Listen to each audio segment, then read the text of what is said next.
This is the Can Crushers Wrestling Podcast. The following contest is scheduled for one fall. Let's go nuts! It's Jimmy Nuts! Drive out with a car! With your hosts, Mark Martinez. Remember, just because you're trash doesn't mean you can't do great things. And the English Professor. It's called a garbage can, not a garbage cannot. Hey, this is former WWE superstar Duke, the Dumpster Drosy, and you are listening to the Can Crushers Podcast. And welcome to another Can Crusher Spotlight. Joining me in studio for this one, because it's pretty cool, Chad. It is pretty cool, is the guru, Chad Parana. It is literally cold. It's about 37 degrees. It's a little frigid up here in Pennsylvania today, but this interview is hot then. Yes, definitely looking forward to this. This is a gentleman that we seen at WrestleCade last year. Outside of actual talent, the wrestlers, this was somebody who stood out really by the way he did his job. And it's like, oh, holy shit, who's this guy? Yeah. Why isn't he signed? Yeah, why isn't he on a big league wrestling? I would nerd out if it was an announcer or something, but I nerded out because it was a referee. We're usually busting referees' asses, Jeff. I'm glad you know who I am this morning. I'm drinking already, by the way. Yeah, we usually were, referees you get pissed off at. I mean, it's kind of their job at times. Right. To get heat, cause heat, miss stuff, everything. But this guy really stood out. He reminded you of somebody, right? Yeah, he reminded me a lot of Tommy Young. Like a young Tommy Young. Very, very thorough. Very checking ropes, chokeholds, and he was in the mix. We should probably mention his name, right? Yeah, that might be a good idea. That would be a good idea, guys. We have NWA official Jarrod Fritz coming on the show, and I want to know if Tommy Young was somebody he looked up to, or was he Danny Davis? Is Jarrod going to become Danny Davis in time? I hope not. Right? I hope not. Tommy Young was bad enough at the time. Wanted to strangle him. But in a good way. In a good way. He did his job, and, the referee, the more as we're older and see matches and stuff like that, we realize the referee was a good portion player of the match. He was a director. He was, he just had to play all the parties together, get them to work all together. So he was the referee was a manager. Quarterback. Yep. Quarterback. I want to find out where he got training from, and guys, we just need to dive into this. We really do. But before we dive in and talk to Jarrod and get him on the phone, we have to talk about Collar and Elbow. Did you see? I told you. I might be in the know a little bit. Their new spring, about 4 or 5 shirts came out, and they're cool. They're cool. They look really good. Designs are real crisp. Of course, you're getting the quality. Yeah, with them and that. You can't say enough good about Collar and Elbow and their products. Head over to collarandelbow.com. Check out all their stuff. In essence, with their new spring line coming out, I'm sure there's stuff on clearance. And even if it's on clearance, you use our promo code. Chad, what is our promo code? Can Crushers with the C's. Capital C in Can, capital C in Crushers. You'll get an extra 10% off. And as transparent as we are, it kicks a couple bucks back our way, so we can do some cool things, like we announced this past weekend, starting our YouTube channel. Yeah, this is taken off. Mark got me involved a little over a year ago as a guest and stuff like that, and this is just a lot of fun. And now we're getting to where we're gonna have our former shows, guests. Who knows what all we're gonna do with YouTube? There's a lot of ideas out there where we could do with stuff. Heck, we may even put, first shows up or something like that so people can say, hey, here's their humble beginnings. Mark was drinking Black Label beer at this time. Now he's graduated to Stroh's. All right. Collar and elbow, 10% off. Can Crushers, capital C's. Let's listen to Al, and then let's get into this Jarrod interview because it's part of the NWA, our favorite right now. Yeah, definitely. Wrestling. A love and a passion we all share. I've started a wrestling brand. The wrestling brand. A brand founded on the aspects of wrestling. Two entities working together to create a product that connect emotionally for people everywhere. Collar and Elbow is the brand. Passion and love for wrestling is the drive. I am Al Snow, and this is Collar and Elbow, the wrestling brand.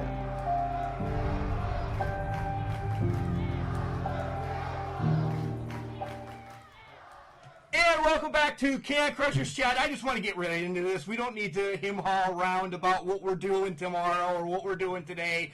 This guy is an NWA official. We saw him first at WrestleCade last year. We said it in the intro. We fell in love with him, his style of refereeing, compared to some of the ding-dongs that were down there, and we mean it nicely. But Jarrod Fritz, this is awesome, isn't it? Yes, very much so. This was one of the standouts of WrestleCade that I thought, just his way of refereeing. He was on time. He was in the right spots when he should be. And when you just don't see that a ton in the smaller federations and that. But he seemed to just be, right there, Mr. Johnny on the spot, so to speak. So let's bring Johnny on the spot in. Welcome to the show, Johnny on the spot, NWA official Jarrod Fritz. How the hell are you doing today? Mark, Chad, what's going on, guys? Man, it's good to be here, and I thank you so much for having me on. Oh, we love it. Thank you for taking time from your quarantine away. It's the hottest thing going on right now, right? It is. I'm not thinking it's paying too well, though. No, man. But, we got to do what we got to do, right? Right. And that's going to be the first question before we do a little rewind.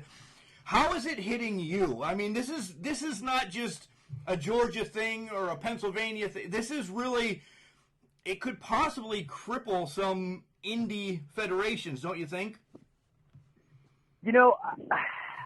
So for those of the people out there that are listening that don't really know me, just a quick background. I'm somewhat of a businessman. I run 3 or 4 different businesses, and it's being a leader, being a business owner is all about adaptation. It's all about recovery. It's all about intelligence, and it's going to affect us all tremendously in all kinds of different ways. But I think human nature itself is all about overcoming those type of things.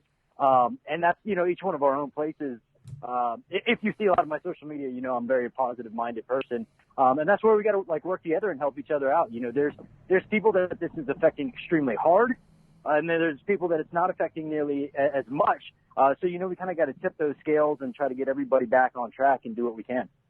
Yeah, guys, if you haven't followed his social media, they're tagged all over this post. Make sure you check them out. And motivation, oh my God, you are the next. I don't know. I don't even want to throw out the next one, but you are all over the place on motivation. So thank you.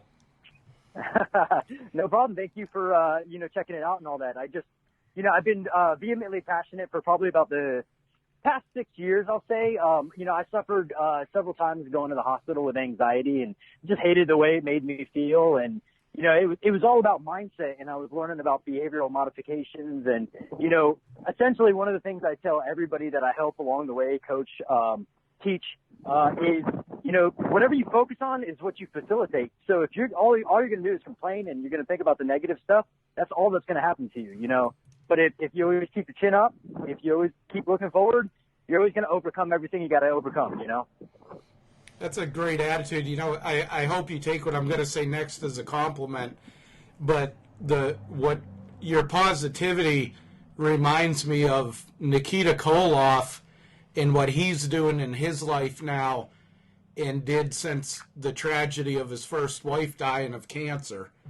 He could have folded it in and everything like that, and he turned everything around, and now he's living the life that he wanted to live the whole time, and he's not sore about being away from wrestling because he's found a higher calling, and the positivity. And if you follow him on social media, that's all he posts. Yeah, that's all he posts.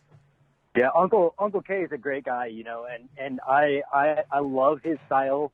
I personally, very open about this. I'm not a religious person, but that doesn't take away from, like, you have to find your positivity and you have to find your energy in whatever source that you possibly can. Me, I'm just kind of a universal type of person. I think about universal energies, whatever you want to call it. But, I think, like, when I'm flattered that you even thought about relating me to Uncle K, but he like, I pull out some of the stuff that he takes because it's great stuff. Yeah, he's awesome. We met him at the Crockett Cup last year, and him and Magnum TA, they're both at the same table. I was so nervous walking up to them because I knew what their history was, what they've gone through and everything like that, and to just see how both of them have turned it around, taken it different directions, and it's just good to see that positivity from people that have lost so much. I wholeheartly agree with you. All right, let's do the rewind that we always like to do and find out about little Jarrod. And how did you get not involved into wrestling, not that word yet. How did you get the liking of wrestling? Was it grandpa, mom, dad? Who said, Jarrod, you need to watch this because it's the greatest thing on earth? Yeah, that's a great question because I always feel so insufficient because there's so many fans out there that can, like, remember the exact date, the exact match, everything that really pulled them into it. And what I can tell you that I remember is I used to go over to my uncle's house, and he would always have it on the little, because he lived in a trailer, and he had one of those little tiny TVs that, I don't know, what were they, like 9 inches, 10 inches? Yeah. But, I don't even know honestly what federation was. I'm going to assume it was WWF because I'm pretty sure Dusty was wearing the black and yellow. But, he was a big Dusty Rhodes fan. And I remember watching it, and I was like, man, this is really, really cool. And I immediately went home, and I told my mom, I was like, Mom, Uncle John was watching wrestling. I got to watch wrestling. She's like, absolutely not. It's dangerous. You're going to hurt you're going to hurt somebody. And my mom's not a prude by any means. She was just a protective mom. I was born a very premature baby, and I was sick a lot when I was younger. So she was just very protective and everything. So me being ever vigilant about it, I'd go in my room, I'd shut the door, and I'd turn it on. And when I'd hear it coming down the hallway, I'd turn the channel real quick, But, I think I can honestly tell you that when I was stuck in the, like, I got to watch this no matter what, and I believe, if I'm not mistaken, it was the debut match of The Ultimate Warrior. And when he came in, and, the paint and the muscles and the tassels and the colors, I was just like, holy crap. This guy is like a real-life superhero. This is awesome. I love it. And then eventually she kind of caved in on it. She, my friends were watching it at their houses, and I was watching it. And I was honest with my mom. I'm like, yeah, I watch it over at their house. And she kind of gave in onto it. And, I really got sucked into Warrior and Papa Shango's angle. I love characters growing up. Like, hindsight, you look at it now and you're like, man, that was horrible wrestling, but it was great entertainment, and now I'm more of a fan of actual, like, wrestling and the psychology and things in that nature. Well, that kind of goes hand in hand with what you are. So you mentioned all your favorites, so you're clearly just reading our list that we ask questions from the computer, so that's all right. You brought up that you had some illnesses and everything, being a premature baby. Did that lead for you not to want to be a wrestler, or did you backyard wrestle is what I'm going to ask? No, with some of my friends, we kind of did just some goofy stuff. We never did, like, actual backyard wrestling, but we'd put each other in the figure four or, sharpshooters, whatever. My friend had the wrestling buddies, and we'd throw the Randy Savage elbow from the top of the bunk beds and all that. But, honestly, I played football in high school. I wrestled in high school. I did track for a year in high school. So I was very athletic all throughout high school. And I remember, I think it was my senior year was the first year that they did Tough Enough. And I was like, I can do this. Like, I can absolutely do this. And then I realized I had no idea what independent wrestling was. And that, to do this, you're going to have to go basically surrender yourself and pay for everything. And that was just not going to happen because actually my senior year of high school, I was actually living it on my own. So, it really wasn't an option, and it kind of faded away for a while. And then it wasn't until about 7 years ago, that I started doing. I can give you guys the extended version. I worked with. I'm a massage therapist by trade, Right. and I had worked at the '08 Olympics with the women's national soccer team, and one of the doctors that worked with that team ended up working for WWE. Following the Olympics, he invited me out to work with WWE several times, and I never marked out or anything like that, but it was really surreal and mind-blowing to be able to work with those type of athletes. But unfortunately, I only got to work with about 2 or 3 shows, and then things kind of fall off. But my mentor in the massage therapy world was living down in Tampa, and that's, of course, where FCW was.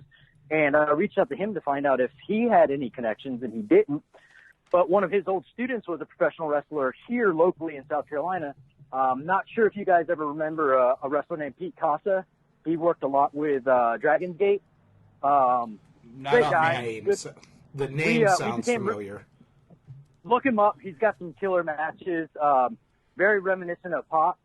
But he and I became really good friends. He invited me to come out to the promotion, and all I really wanted to do was just do massage therapy for the wrestlers there. And eventually that involved in like, hey, maybe we can do an angle with you and Pete with the heel that he's working with. But in order to do that, state of South Carolina, you have to have a license to be within 6 feet of the ring. So I had to go do a little bit of training. And the guy who ended up training me was like, hey, you're pretty athletic. You could actually, you could be a part of the show. And so he was like, you ever thought about doing referee and stuff? And that's where it started. And eventually I did wrestle for about a year. I injured my shoulder at a training and decided at that time that I was enjoying refereeing a lot more. I felt like I could add a lot more value to matches and to shows as a referee than I could as a wrestler. So, I really focused a lot there. And, I still wrestle at training. I help where I train at. I help with a lot of the newer guys that are coming up, so I still get to do some stuff. But really, man, I'm all about refereeing. I absolutely love it. What's kind of the same thing that wrestlers and referees have to go through in training? Because we've talked to guys from OVW, we've talked to guys, local promotions up here, IWC, Imagine. So we know the gist of what wrestlers have to go through. Are you taking bumps as well? Are you taking a suplex? I did. Yeah. I will be honest with you. In my opinion, anybody who's going to train to be a referee should train just as a wrestler does, because they need to know what to experience and they need to know how things work. So, number one, positioning in the ring. You guys made the mention of that earlier. They have that predictability to say, okay, well, we know what's going to happen here, so I know I shouldn't be in the way over here. But also, too, when a move happens, you should be able to understand what the result of that move is. So if something doesn't look right, you can be more immediate on that, because a wrestling official's job is the safety of the wrestler in every aspect, whether it's a work or a shoot, so we have to be aware of those type of things. So in my opinion, you should be working just as hard as the wrestlers. And that's where my whole branding comes from, the whole #RefFit. I'm going to work just as hard as any of the wrestlers that are out there, or I'm going to die trying. Yeah, I think it definitely adds to the match when the referee does more than, I want to say, stand in the corner and, just count a pin or hang out and wait until he's, supposed to count a pin or supposed to break them up or something, kind of getting them Yeah, move you know- around. You're like a I want to say. Tommy Young is what I compare him to. I'm going to throw my he's like comparison out there already. He's like to me, the referee's kind of like the quarterback of the whole Absolutely. match, because you gotta keep things moving. You know, you're getting fed stuff in your ear about, hey, you know, take them home, or you got 3 minutes left, you got 5 minutes left, and then, like you said, you got to watch out for the safety of the wrestlers when you know something happens that doesn't look right. You know, the one that I think of right off the bat that happened, I don't know, I guess about a month ago was the one in WWE, the lady that got knocked out in the tag team, Asuka's manager, Kairi Sane. Yeah. Or not manager, partner. When she got knocked cold when they tried to throw her through a ring, table, and I remember Becky Lynch and getting her under the ring so she could kind of get her whatever about her, but the referee was right on that too. Right. And so you could just kind of tell, hey, this is a quarterback. You know, if the quarterback ain't any good, your team ain't going to be any good. That's very true. And if you think about it, those people in the ring with you have to trust you in order to go to the levels that they go to. They don't necessarily have to, but they're going to feel a whole hell of a lot safer if they do trust you. And in a way, the one thing I noticed when I was first studying refereeing is just like you said, you know, there's some guys that stand in the corner and they don't add any type of a value to the match. They don't really help paint the picture that needs to be painted. And the way that I look at it is, if you see a referee just stand in the corner when these big moves happen and they just stand there, that referee's telling you that wasn't important, right? So when I see a big move, I'm immediately going to go check on them for two reasons. Number one, I do need to make sure that they're okay, but it also paints the picture for the audience and for the crowd to say, well, crap, if the referee's worried about them, then, you know, maybe something really did happen. What was taught to me at a very early stage of my training was everybody knows kayfabe's dead, right? Yeah. So you have to make the audience question that. Well, we know it's fake, but damn, that maybe it's not, you know. And I don't use fake. Yeah, you said that, not us. Wow. Yeah. So, but no, and that's from diction from other people, you know. And that's the funny thing is where I've invited some of my friends who are like, that's all fake, you know. I'm like, okay, it's fake. Come on, let's watch it. And they got done. And they're like, man, that one spot, was he okay? I'm like, he was absolutely fine. But see, you had to question it, and that's my challenge. Is you can tell me and say it's fake all you want, but come on, let's watch. Let's make this happen. You know, you can go back to that attitude back in the 80s. I'll even bump it back to the 70s, where some of the promotions would take the guys, oh, that stuff's fake. Well, why don't you come in the ring and, you know, just go for a few minutes before the show or after the show. And then they'd put them in the ring with somebody like Bill Dundee or Dick Murdoch. They're laying waste to them. And they would stretch them. And it's like, oh my God, that, you know, yeah, they may be choreographed as far as landing and stuff like that and everything, but yeah, that stuff's not fake. It's not. Yeah, Jarrod said that. Jarrod Fritz from the NWA said that. No, he did not. He was just quoting people. Don't throw him under the bus. But it's serious. You know, I show people the picture of my very first day of training, and my back is completely bruised. And the only thing I did that day for 45 minutes was run ropes. You know, that's it. That's all I did was run ropes, and it was beat up to hell. You know, so you can only imagine what happens with the other stuff, right? I had the privilege with one of the local organizations up here to run the ropes, and I did it for 5 minutes, Jarrod. 5 minutes. Now, granted, I'm 43, overweight, garbage man who's now injured. Okay, and I was dying.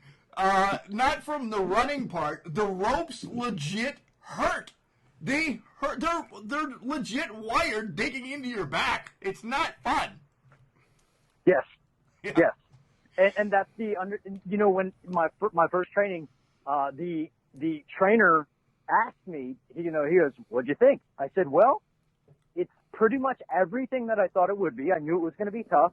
I said, "But the most deceptive thing was the ropes, because it's 5/8-inch steel cable wrapped in electrical tape, and that's what it is.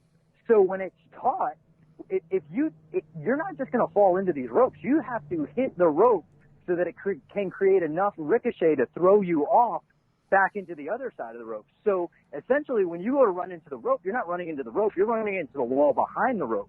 So you're literally hurling yourself on top of metal." Yeah. You brought up training. We always like giving props to your trainer. Please tell us who your trainer was for like the refereeing part. Did you go to a refereeing school? Because I know they're out there for wrestling. Yeah, no, I did. Where I'm at, there's not a lot of options when it comes to schools, if you will. But I trained with a guy named Bob Keller right outside of Columbia, South Carolina, a little place called Swansea, Gaston area. And he actually trained John Schuyler. I don't know if you guys are familiar with John Schuyler or not, but between the two of them, they did a lot of my training. And then early in my career, I went to the Mid-Atlantic Fan Fest. They had a training camp there with Dr. Tom Pritchard, Lance Storm, Nigel McGuinness, Les Thatcher, Rip Rogers. Jerry Briscoe was there for a day. So I got to learn a lot from them. And then in my local promotion here at Old School Championship Wrestling, one of the frequent ones there is Gangrel. And, he's got the wrestling asylum down in Florida, but every time he comes in there, man, he gets in the ring and he shows us a couple things here and he helps us tweak things here and there. So, those are really my biggest influences, but, Bob and John are definitely the ones who really gave me a lot, but I'm a huge sponge for education when it comes to those things. So I'll sit there, and anytime I'm on a show that maybe, a name would be on there, I will pick their brain. I will ask them, hey, what did you think of the match? Was there anything that I could personally do to tweak it? And they would give me whatever response I needed and the psychology that went with it. And so it made sense. And that's my biggest thing is, I want everything to make sense. And if you're going to tell me to do something, I want to know why I'm doing it. So it's always evolving. I'm always learning. How much YouTube do you watch? Do you go back? And I mentioned Tommy Young because, like I said, I picture you as a younger Tommy Young. You're in there checking the chin holds. You're in there doing everything. Have you watched him or Teddy Long or the Hebner brothers? You're working with Brian. So how much you get from video or Brian? Oh, I tell you what, I watch a lot of video, probably to the point that my wife gets annoyed by it. Welcome to the club. And it's funny because actually my wife has relations with the Von Erichs. She's from the Texas area. So I watch a lot of old WCCW stuff. But Tommy Young has always been an inspiration for me, watching his style. When I first started, one of my little nods to him was he used to often wear shoes they were black shoes, but they had the white soles on them. So my very first pair of shoes, my first two pairs of shoes had the white soles on them, and everybody made fun of me. And I was like, well, that's just my tribute to Tommy. And then the first time that I worked with a certain promotion, they're like, you have to have all black shoes. So I just switched over to that. But Tommy Young, huge influence. Charles Robinson is a huge influence as well. Brian I've always really liked his style, and he's given me a lot of pointers as it is already, just in the short couple of times that I've worked down there with him. And I really like, to be honest with you, Tiger Hattori and Red Shoes from New Japan. Yes, okay. I like their styles because they're so involved in the match without being an eyesore or burdensome or troublesome in the match. They're in there, they're checking. They're telling the guys, hey, come on, you know better. They're slapping them on the hand. They're getting them out of the way, which I think is something that doesn't get done enough, because I think that the referee's position and stance should be represented enough so that the audience knows what's right and what's wrong. Right. One thing that I remember from the Crockett Cup last year when they had Tommy Young come in, to give the old school feel and go through the, we're going to have a wrestling match here, everything like that. Before that, he was doing things that you don't see referees doing. going and checking the ropes, checking the turnbuckles to make sure they're okay. The mat, even. Checking the mat, for bad spots or whatever. And it was just something really cool to see. And you didn't think anything of it years and years ago, but now it's like, wow, that's old school there. And it does add to the relevance of why the referee's there, is the safety of the wrestlers. Right. So I don't see why that shouldn't be done on a regular basis. Not to mention it kills a little bit of time when you're standing there waiting for the boys to get to the ring. So, you go out there, you check everything for a real good reason, and, you fix the ropes, whatever you need to fix the ropes. Before every show, as long as I'm allowed to get in the ring, I'll walk in the ring, and I just go back and forth just to make sure that everything is as safe as it can be. Because, they've got ring crews sometimes, or, sometimes, all the wrestlers are put in the ring together at an indie show, but you still want to go make sure and check so that way you can I can't tell you how many times I've been on a show where I get in the ring and there's a dead spot. And so I just got to make sure that every time they get in the ring, I tell them exactly where that dead spot is. And if they're smart, they don't go over into that area. So that makes me think of controversy that surrounded the British Bulldog Davey Boy Smith's injury in WCW, which basically ended his wrestling career. That they had a trap door in the one corner, and they didn't tell them, the wrestlers or anything, and he just happened to be in one of the first matches, and he took a backdrop onto this door, onto the handle, and that's what led, to the premature ending of his career. And it's just like, to me, that would have been one of the first things. Should be passed around. Yeah. Everybody should have been aware, but just you talking about that dead spots or, something the buckle not being tight or the ropes lagging too much to where a heavier guy like a Keith Lee or something like that would go into the ropes and fall over the ropes because it's too loose. That's just things you don't see a lot done nowadays, and it's refreshing to see you do it. It's appreciated. So, Jarrod, we first saw you, and since then, like I said, we continue to, at least me, dive into, see some of your stuff from yesteryear. We first saw you at WrestleCade, and was this your first WrestleCade? Because it was ours. And on a side note as well, tell everybody what WrestleCade can do for indie stars and indie officials like you, because it's blown a lot of people up, and it's unbelievable what Tracy Myers does for wrestling. Yeah, so WrestleCade is probably the biggest convention on the East Coast, Southeast area, where it's essentially 3 days worth of wrestling. I believe there's usually 4 shows that are associated with that, and it's a combination of some of the best talents in the nation, really, because they pull from all over. And they try to blend several different promotions and wrestlers that are out there, some of the big names, some of the legends, kind of bring them all together and kind of create this content that are almost dream matches when you think about it. And I've been lucky enough to do it 2 years in a row. So this past year was actually my second year. I was invited out the year before, which was kind of mind-blowing, especially with some of the matches that I got to work then. But those people work so hard when you look at all the behind-the-scenes stuff just in the weekend, but all the stuff that they go through back then, back on the back end of it. They're already starting to promote, because it comes the weekend of Thanksgiving in November, and they're already starting to announce some of the people that are coming this year. So there's a lot that goes into it, and to answer the second part of your question, I think it's a great platform because there's so many thousands of people that walk through those doors that get to see you highlighted with some of the greatest that are in the business. So for me personally, it wasn't a motive to work with WrestleCade.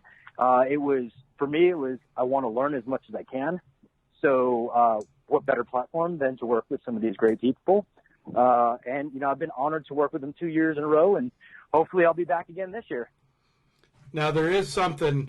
I'm kind of the troublemaker here, the broadcast. Two things I want to ask you about. With WrestleCade last year, there was a controversy, to say the least, with the Sandman's remarks about women wrestling main eventing the main card.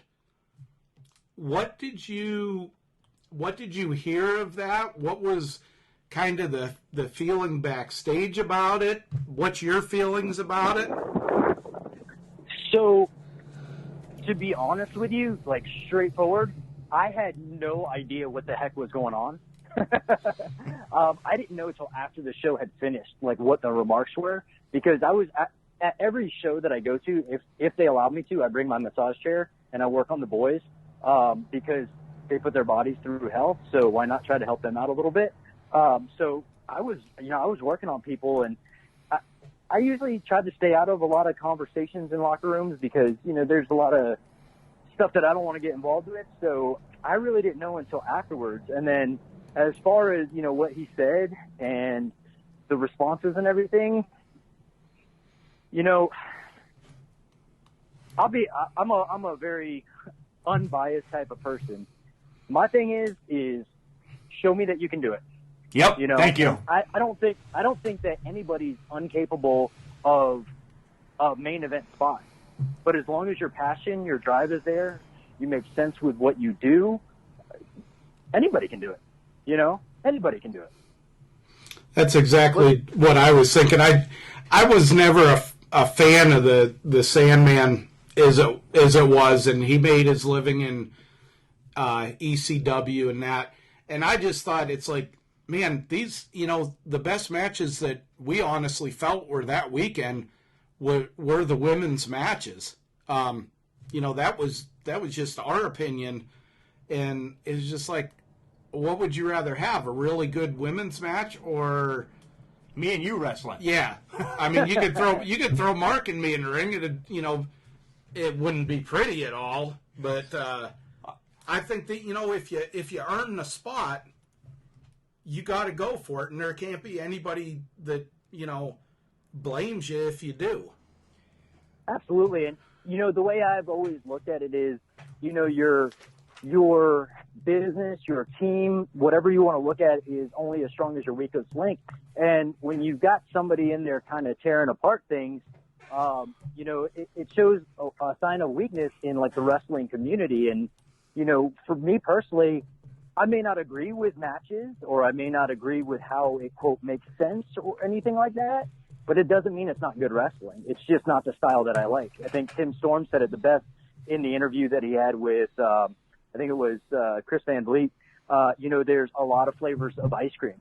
And just because I like chocolate doesn't mean you have to like chocolate, but we both like ice cream, right? Right, so right. I think that's, it's a great analogy, a great metaphor for what wrestling is right now. There's so much out there, and it's a great time to be a wrestler. It's a great time to be a wrestling fan because you have so many options. And the fact that everybody kind of rips on each other, I just don't think there's a place for it. Just enjoy the wrestling that you like. I agree. Yeah, it's not like you're by ripping on somebody. I think when Seth Rollins did it middle of last year and Jim Ross ripped into him about it. Hey, it's not like we're competing for dollars. It's not like somebody's going to either come to your show or my show, just one or the other, not both of them. Let's build, get the business built back up. And I think that's what I'm loving seeing Billy Corrigan do. And I'm, some AEW, I'm liking seeing it because it's reminded me almost of the territories. Yes. Yeah. And that's, it's funny that you say that because my trainer is Bob Keller is very big on the territory days, and he just loves the psychology that was worked with all the territories. And I think it is exactly like that these days, is you're kind of getting back into that demographic, and you're almost interested to see if it blends in. We have a huge opportunity with the Crockett Cup where, the NWA world title could go over to Ring of Honor, if Marty wins. So that could be mind-blowing, really, for a lot of people. Before we get to NWA, because that's going to take the next chunk for a while, and there's so much to talk about the NWA, which on Can Crushers, if you ask any of the three of us, it's our favorite right now. But Chad has written down, we have to go back to what you said about 10 minutes ago. You have to fill us in about the Von Erichs. What you have some ties to them, and we really need to know because. And I'll say the reason I asked this, and again, not looking for dirt or anything, but with the history that happened with them, the unfortunate history from Jack, David, Mike, Kerry, Chris, and everything. Kind of wondering how that is parlayed into family that's still around now, or people, or things they remember about it. And the other thing, when we were at WrestleCade last year on the World Class Championship Wrestling Legends question thing, there wasn't a lot of love. Yeah, there wasn't a lot of love for the Von Erichs because they felt the wrestlers that were there felt they were really protected. What can you throw at us about that? Being very transparent with you guys, my wife's family, she's related to him by cousins. There's not a real direct relationship.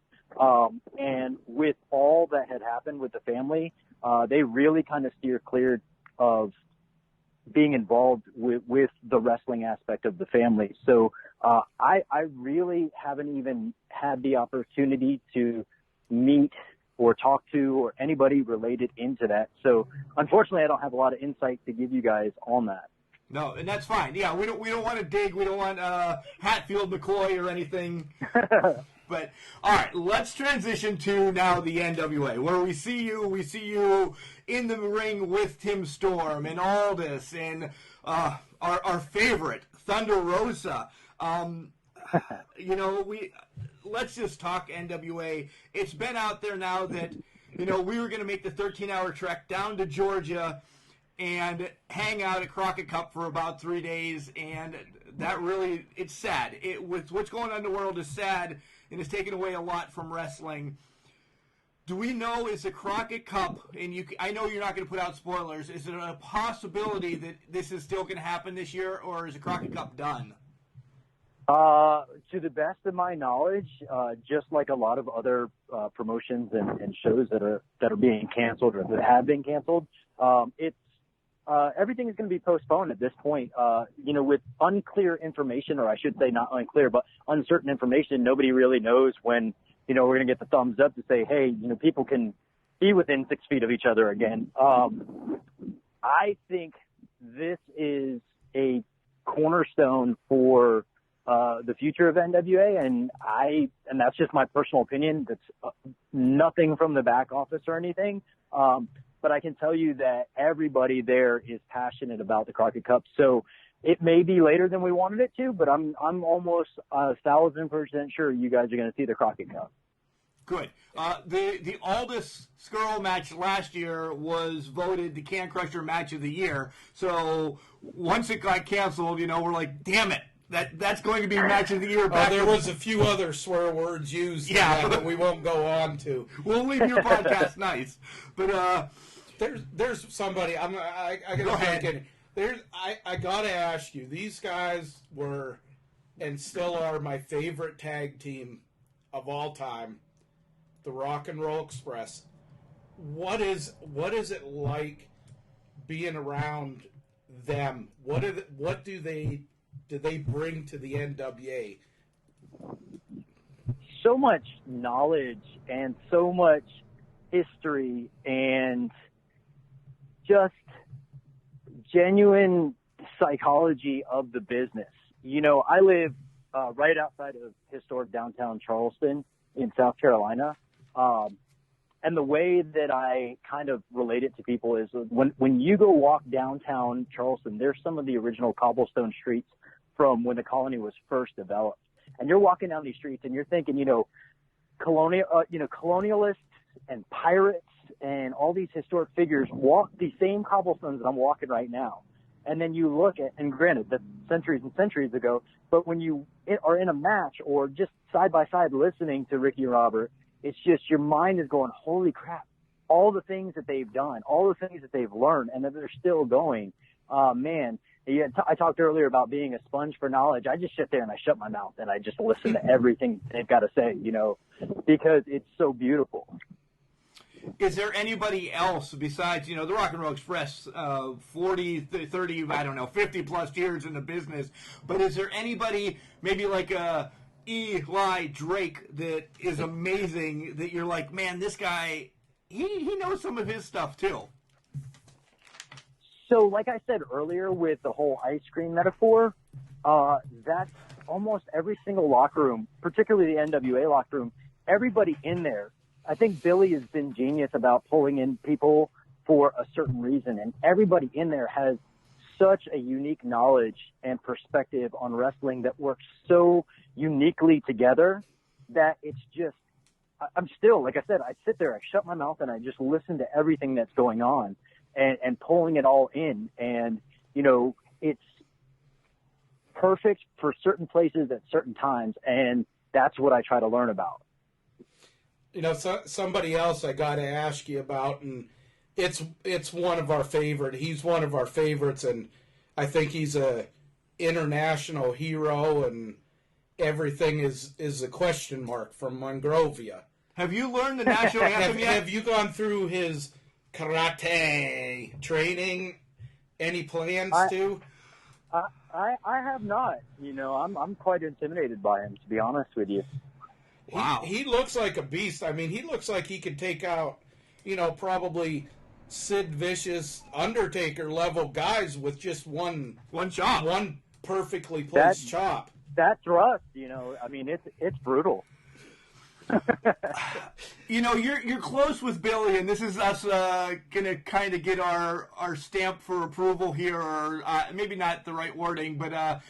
Why hasn't Billy put up the Mongrovian flag in the studio yet? I know you have some insight. Yeah, we have to push for this question mark. Gentlemen, that is well above my pay grade. All right, well, I'm just saying. See, we were going to push for it at the Crockett Cup, and we had this. We're postponing it. We had this whole. We don't want them to know yet either. If they're not going to tell us anything, we're not going to tell them. I think with his contributions and training and he should be his first member of the Hall of Fame. Yeah, definitely. So you have a great women's division too. We talk about the guys all the time, but we have to give props to the women, and it's Allison Kay, it's Marty Bell, it's our favorite Thunder Rosa. I mean, the list goes on and on. But they're the hottest women's division right now in wrestling because they're keeping it simple, stupid, right? They're just doing old school wrestling. You're 100% right on that. It's genuine old school wrestling, and the way that I feel about it, and this isn't downplaying anybody else by any means, I'd like to be clear about that, is what I really truly like about it is they're showing the world that they can, quote, wrestle. They can actually get out there and wrestle and do things like that. They don't have to do any big, crazy high spots. They don't have to do any goofy bikini matches or anything like that. They can actually go out there and actually wrestle and create a really good match. All right, well, we have a couple more questions. We want to give you your props as well to tell us where you're going and everything. But besides NWA, what else are you doing? Not personal life yet. You can promote that as well, but where else are you working wrestling organizations that maybe you can pop up in Pittsburgh or Louisville, Kentucky, or Akron, Ohio? Where else can we see you once in a while? So I predominantly stay in the Southeast area. My home promotion is Old School Championship Wrestling out of Hanahan, South Carolina. Great promotion. Very, very, very focused on the family experience of it. It's exactly what it says. It's old school wrestling. The one that my trainer runs right out of the Columbia area is WrestleForce. And I've always been with them since day one. That's where I actually made my referee debut. Let's see, some of the other promotions I work with, PWX out of Charlotte, PWX and PWX Pure. I work with them. Of course, I work with WrestleCade, as you guys know. And there's several other smaller promotions that if I get the opportunity, because my schedule is ridiculously busy, I'll work with APW out of Chester, South Carolina. And I've gone to a couple other ones here or there. I would love the opportunity to work in other states if it's presented to me and given the opportunity that it fits into my schedule and everything. So yeah, that's kind of where I'm at right now. If you, I got something for you here. This is a general fan question. Give me your top. If you could referee a match with these guys in it, That's the next question. It's always asked. It's his dream match that he wants to referee. well, it doesn't. Five guys in wrestling today. Five, Any Jesus. federation that you would like to referee a match of, and give me 2 tag teams. Well, 5 talent, because you can't say guys. I'm fighting with him right now, Jarrod. I'm sorry. You can't say guys. 5 singles. 5 singles and then 2 tag teams. Yes. All right, we'll give you that. Man. All right. This is not the question we normally ask, but go ahead. So with the 5 wrestlers that you're requesting, is this like a 5-person match, or is No, this just 5 a combination of them? Just 5 guys that you would love to referee a match of theirs. Okay, gotcha. To be honest with you, I really want to work a match with Dr. Tom Pritchard. He still wrestles every once in a while, but the guy's knowledge for psychology and wrestling is unparalleled. And if I could ever get the opportunity, I would love to work with William Regal. Those are 2 of my favorite, like growing up, of all time, really. Nick Aldis had a interview, I believe it was with Chris Van Vliet again, where they asked him about a dream match, and he said, of course, his dream match would be with Triple H. So that right there, that match would top the list without a doubt. And I don't even know this guy personally or anything like that, but I'm intrigued just by his social media presence.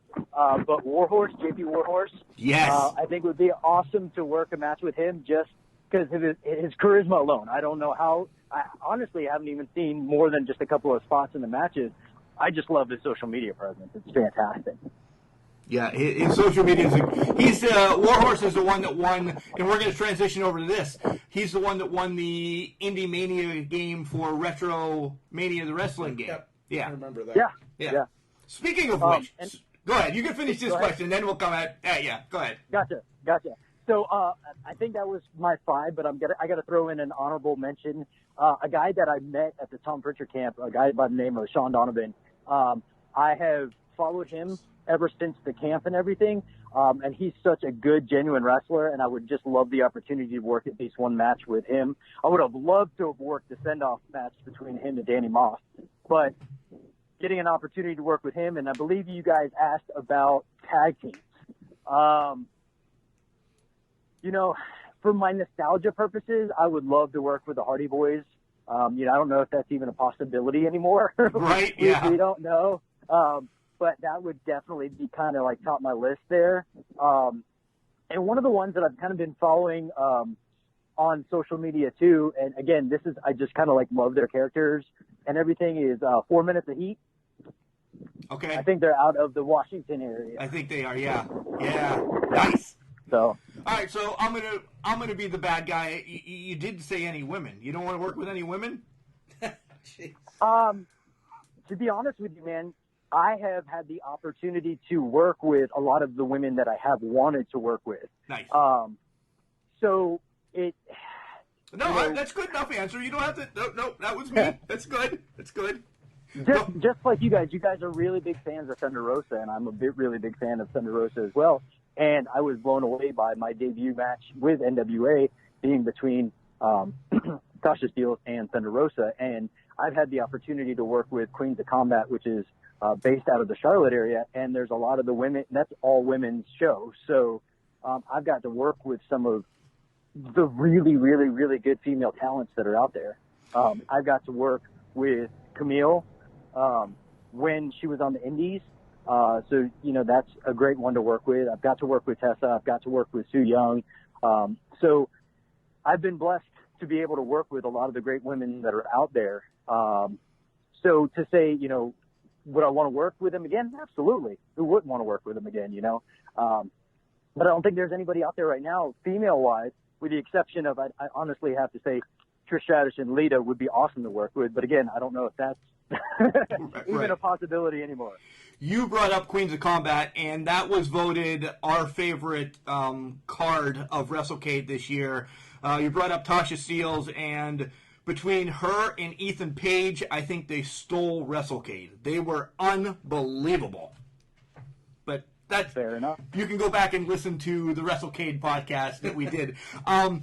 We talked a little bit before about the video game going out, Retromania and everything. And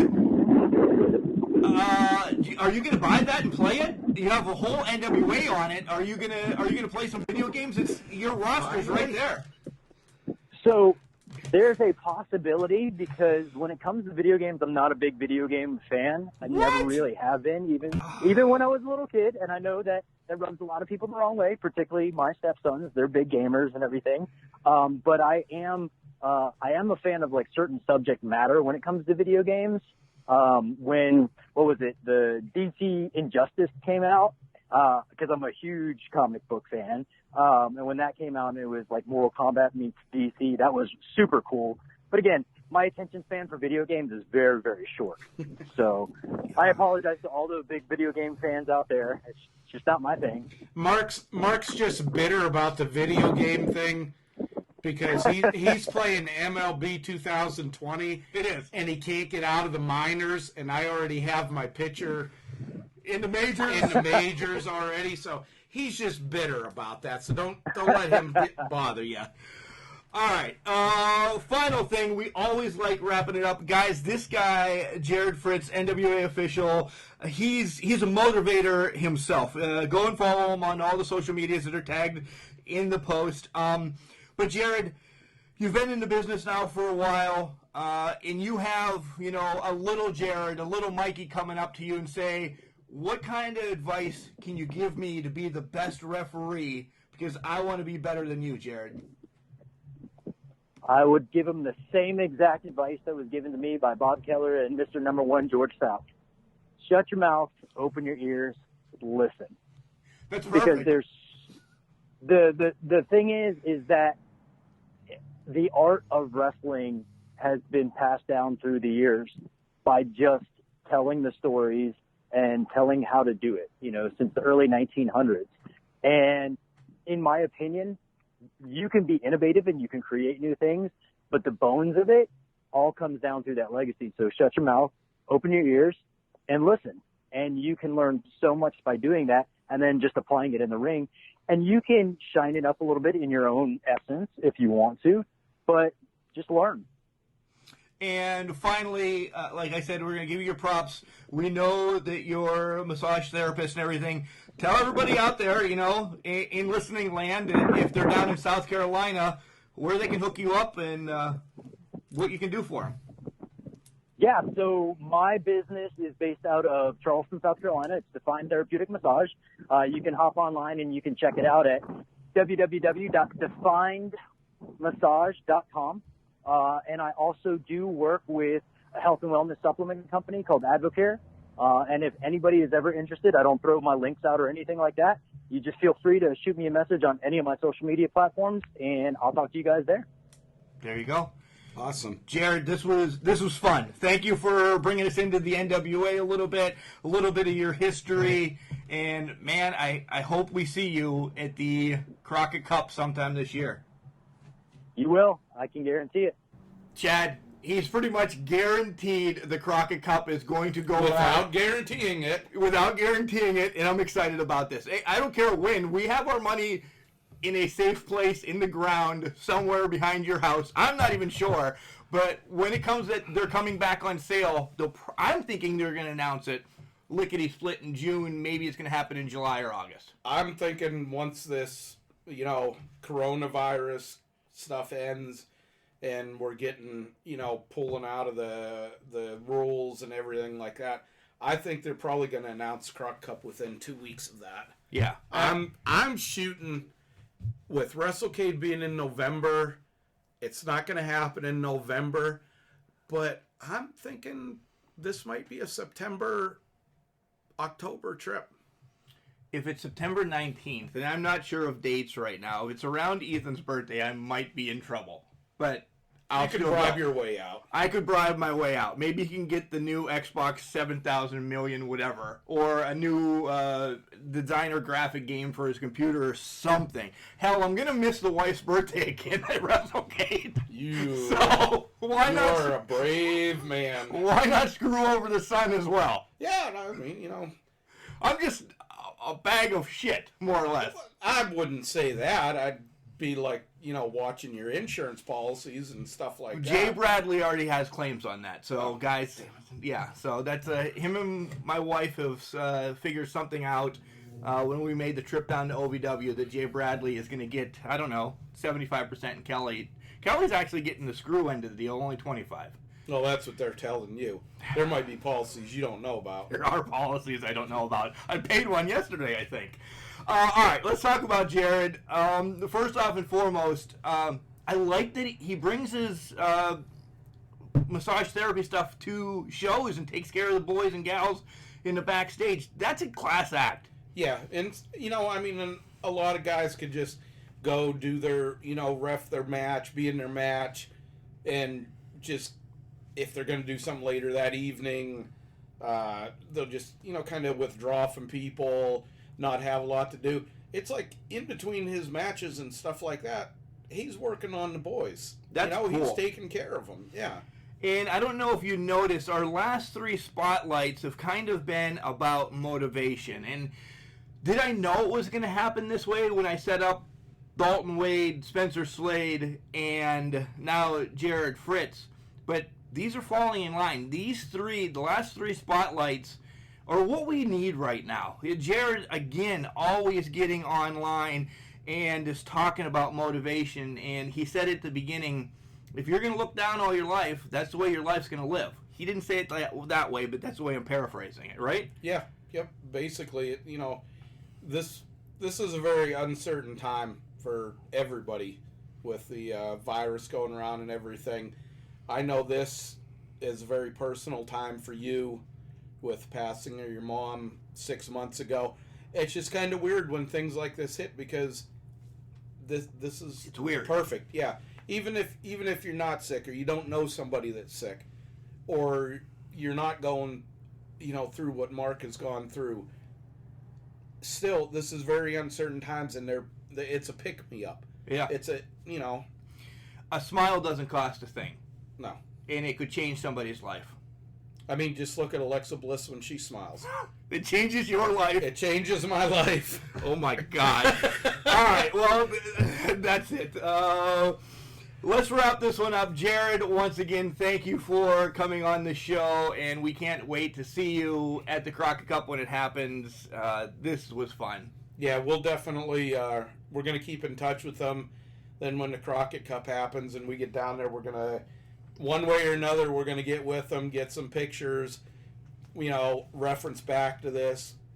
Yeah. It'll be a cool thing. Oh, one thing I forgot, because Jarrod also forgot it. Guys, all his social media is linked on the post. He's a great guy, but I'm like, Jarrod, do you want to give your social medias out? And he's like, oh, shit, I forgot them. How do you forget? You're in the business of, wrong word, but I'm going to use it anyway, pimping yourself out to get, marketing and everything. He's like, oh, man, I forgot my social media. And then a day later, because you guys know these are recorded ahead of time, then we put them all together, he was like, oh, and I forgot that I started a YouTube channel too. Can you post that? See, and something you'll learn with this interview with him, you'll see, although he loves his refereeing job and everything like that, it's not his life. It's not his life. and he has so much else going on. He's a businessman. Yeah, he is. Like 4 businesses, I think he said he had going on.